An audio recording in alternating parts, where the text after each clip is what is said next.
let's push ahead a few chapters because in the same message that Jesus is giving to his guys, he talks about the Spirit unifying people, and and that's also what's happening when you're.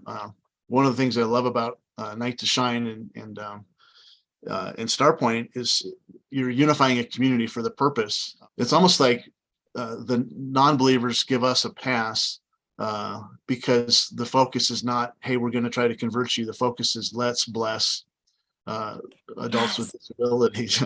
Yes. Let's serve together. Yeah, it is. And you know what? I think they're honoring Jesus even if they don't realize it, because it's one of those nights that's just electric. It really is. Yeah. I think of Matthew 25, where Jesus says, when you've done it to the least of these, you've done it unto me. And so they're serving Jesus, whether they know it or not. And there's a blessing in that. Let's read John 17:20. And Jesus is just about to get arrested. This is his final prayer before he's arrested. And it's the end. It's sort of the end cap of it's called the Olivet Discourse. Basically, it's him talking to his guys the night of his arrest, and basically telling them what's coming for all the way from chapter 14 through the end of 17. A powerful message. And this just talks about another thing that the Holy Spirit does. So why don't you take us through John 17? My prayer is not for them alone. I also pray for those who will believe in me through their message, that all of them may be one, Father, just as you are in me and I am in you. May they also be in us, so that the world may believe that you have sent me. I've given them the glory that you gave me, that they may be one as we are one. I in them and you in me, so that they may be brought to complete unity. Then the world will know that you sent me and have loved them even as you have loved me. You kind of introduced this by contrasting unity with uniformity. And you referenced this earlier too, when you talked about the Holy Spirit molding you, but you're not losing your identity. You're still uniquely you.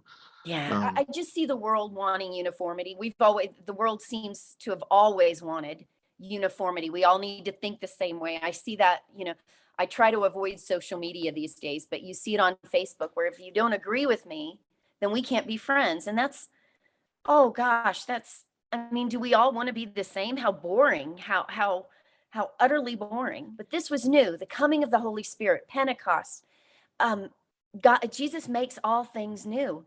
And when you see something, when you experience something like that, when the Holy Spirit's working through you, it's just this incredible experience. It's amazing how incredibly comforting it is when we're united with each other and gathering around the cause of the Holy Spirit, whatever it is, and the unity that comes from that is incredibly comforting. There's something about being connected with people without so much agenda. I mean, the agenda ideally is for the lost, or even just to be the hands and feet of Jesus. And it's also sad, when I hear you reading this verse, I think of course, you can't help but ask the question: Are we one? He's talking about those who will believe in the future, that let they be one. And why is it so hard for people to be united, and for that matter for Christians to be united?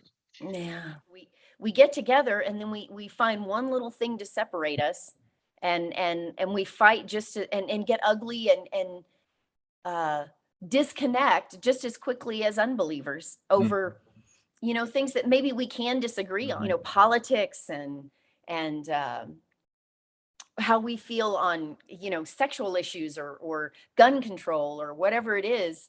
All of a sudden we can't be friends anymore. We can't even speak.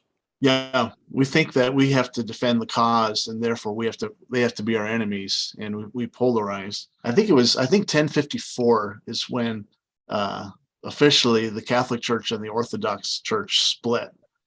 And since then, of course, it really amped up with the Reformation. Since then, there's been over 40,000 new denominations Wow. started. And currently there's roughly 20,000 separate denominations in existence. Mm. And like you said, we're dividing over the stupidest issues. I have a friend who's a Russian Orthodox priest, and he refers to the Catholics as schismatics. Like it's all their fault that we split. And his big issue is a nuance of verbiage of the Holy Spirit on whether he proceeded from this Father and Son, or whether he was more coexistent with the Father and Son.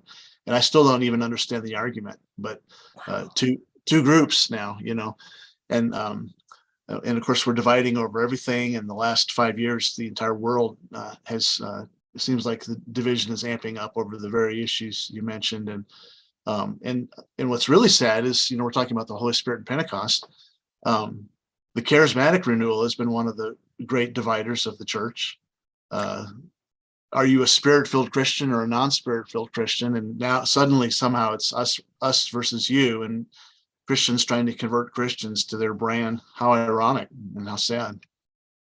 Isn't it that they use the Holy Spirit to divide, which Mm. is would be, I would think, the litmus test of you're not working in the Holy Spirit if Yeah, you're dividing over the Holy Spirit. it's probably a great example of grieving the Holy Spirit. You're using you're dividing in His name, and He's probably like, "I'm going to smack you now. I'm going to smack you hard." Um, I find it interesting that Jesus, he says, "I've given them the glory that you gave me." So like his departing gift right before the arrest is the glory that he has. He's given it to us, and I suppose the imparting of the Holy Spirit is the way that we receive His glory. And I don't even know what that means, but to have the same glory that He has, so that the world may know that we might be in unity. It's just, these are some weighty subjects. I don't know, but I think it's it's that thing I'm talking about where you don't really know it till you know it. One of those moments where you go, oh, of course, you just feel that it's so addictive. It's so wonderful. I think maybe that's when he's sharing his glory with us.